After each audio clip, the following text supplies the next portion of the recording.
Assalamualaikum warahmatullahi wabarakatuh. Saya Ihwa Amana Vivi dari kelas Kesejahteraan Sosial B dari kelompok 4 akan mempresentasikan materi dengan judul Peranan Lingkungan Terhadap Individu, Konflik dan Interaksi Sosial. Baik, saya akan mempresentasikan salah satu pembagian materi yang akan saya presentasikan, yaitu interaksi sosial sebagai mekanisme penyelesaian konflik.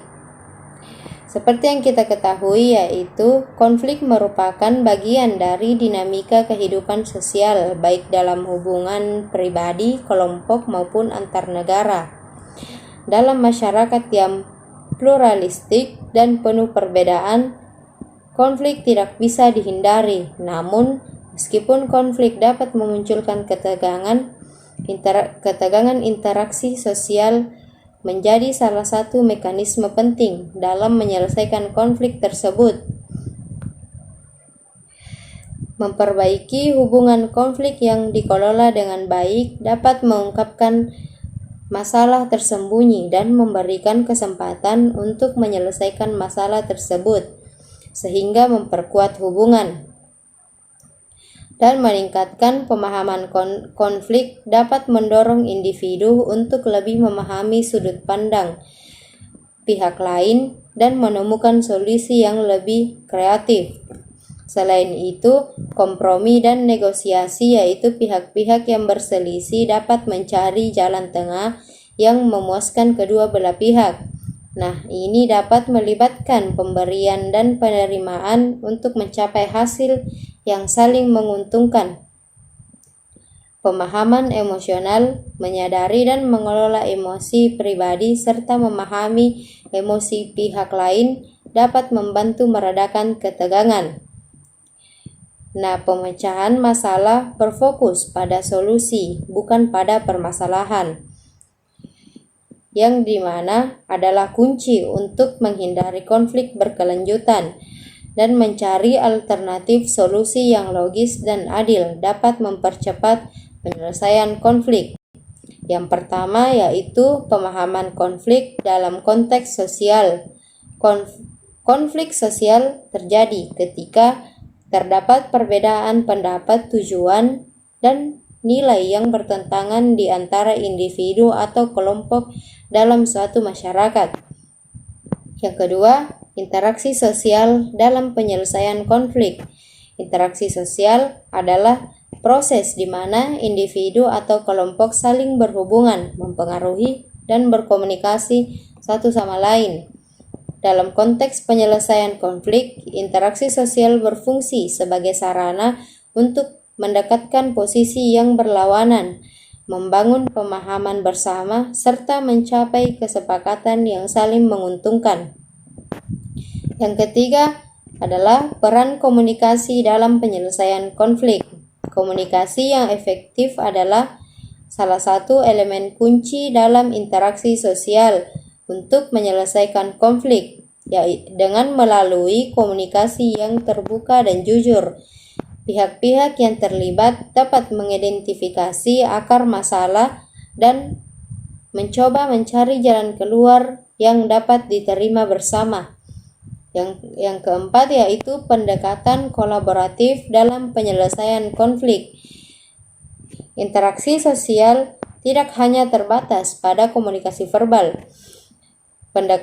Pendekatan kolaboratif dalam penyelesaian konflik melibatkan kerjasama aktif antar pihak yang terlibat untuk mencari solusi bersama. Model kolaboratif ini menekankan pentingnya menciptakan situasi di mana semua pihak dapat berkontribusi pada pemecahan masalah, sehingga setiap individu merasa dihargai dan dilibatkan dalam proses penyelesaian. Dan contoh nyata dari pendekatan kolaboratif adalah mediasi, di mana seorang mediator membantu para pihak untuk berdialog dan menemukan kesepakatan. Mediasi ini dapat terjadi dalam berbagai konteks, mulai dari konflik keluarga hingga sengketa antar perusahaan atau negara. Selanjutnya, Interaksi sosial memainkan peran penting dalam menyelesaikan konflik karena melalui interaksi ini, individu atau kelompok dapat berkomunikasi, bernegosiasi, dan mencapai kesepahaman. Penyelesaian konflik dalam konteks interaksi sosial umumnya melibatkan proses komunikasi yang bertujuan untuk mencapai rekonsiliasi atau resolusi yang saling menguntungkan. Ada beberapa bentuk interaksi sosial yang digunakan sebagai mekanisme penyelesaian konflik, yaitu yang pertama adalah negosiasi.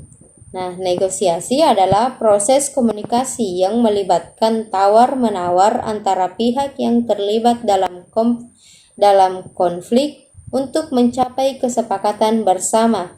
Yang kedua, mediasi. Mediasi melibatkan pihak ketiga netral yang membantu pihak-pihak yang berkonflik untuk mencapai resolusi.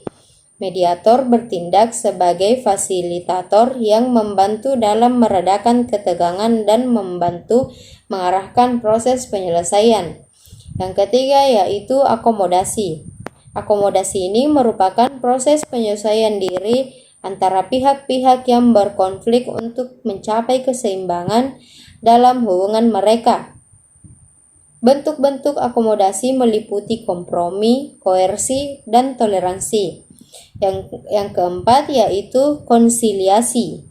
Nah, konsiliasi adalah proses di mana pihak-pihak yang berkonflik berusaha untuk menghilangkan prasangka atau ketegangan dengan tujuan untuk memperbaiki hubungan sosial. Yang kelima yaitu kerjasama atau kolaborasi untuk melibatkan usaha bersama untuk mencapai tujuan bersama. Dalam konteks penyelesaian konflik, kerjasama ini dapat meredam potensi konflik dengan mengalihkan perhatian pada tujuan bersama. Yang terakhir yaitu asimilasi. Asimilasi adalah proses di mana kelompok yang berbeda dalam suatu konflik melebur menjadi satu, di mana menghilangkan perbedaan-perbedaan utama yang menjadi penyebab konflik.